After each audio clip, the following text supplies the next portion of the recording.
Pinuna ng ilang eksperto at kongresista ang mga batas o butas sa inihaing anti-political dynasty bill ni na Presidential son at Congressman Sandro Marcos at House Speaker Bogie D. Kapwa membro ng angkan ng mga political dynasty sina Marcos at D tulad ng maraming matataas sa opisyal ng gobyerno. May report si Tina Panganiban Perez. Mula sa dalawang pinakamatataas na lider ng bansa, maging sa Kongreso, marami sa mga nakaupong opisyal sa bansa ang galing sa political dynasty. Yan ay kahit ipinagbabawal ito sa konstitusyon. Kailangan pa kasi ng isang batas na may malinaw na definisyon kung ano ang political dynasty. Makalipas ang 38 taon, bigo ang Kongreso na maipasa ang panukala para riyan. Paano nga namang magpapasa ng anti-political dynasty kung puro galing sa angkang politikal ang mga nakaupo? Batay sa pinakahuling Statement of Assets, Liabilities and Net Worth o SALN ni Pangulong Marcos, 10 ang kaanak niya sa gobyerno. Pareho sila ni Vice President Sara Duterte. Ang bise, may 6 na kaanak naman sa gobyerno. Sa Senado, 22 ang may kaanak sa gobyerno. 4 na pares ng senador ang magkapatid at 10 ang may kamag-anak sa Kamara. Sa Kamara, 212 kongresista ang galing sa political dynasties, ayon sa Philippine Center for Investigative Journalism.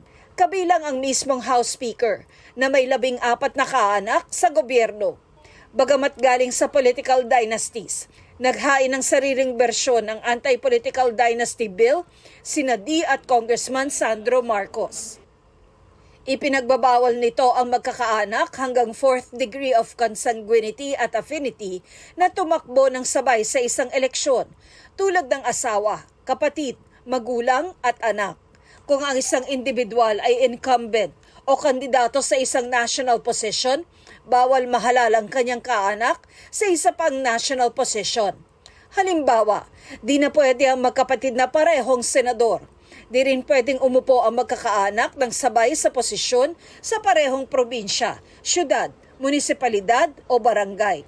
Pero puna ng isang political scientist, may mga butas ang panukala. Di niya sinasabi kung ilan sa magkakamag-anak ang pwede at hindi pwedeng tumakbo. No? Hindi ka nga tumakbo sa isang distrito bilang kongresista, tatakbo ka naman dun sa ibang distrito, sa ibang probinsya or sa ibang jurisdiction. No? Isang malaking pagpapanggap lamang na merong tinutulak na anti-political dynasty.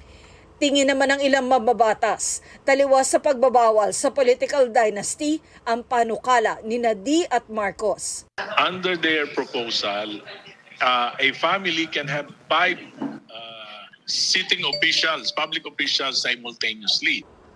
Sinusubukan namin kunin ang panig ni D at Marcos.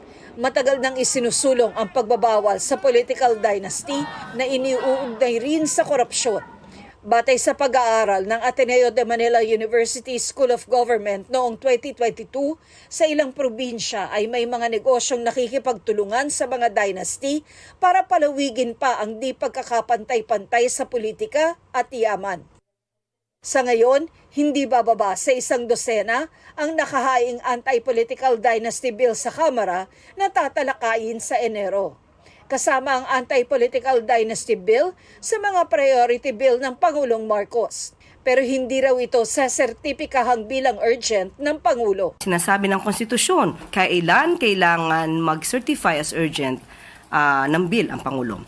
Ito ay kung may public calamity or emergency.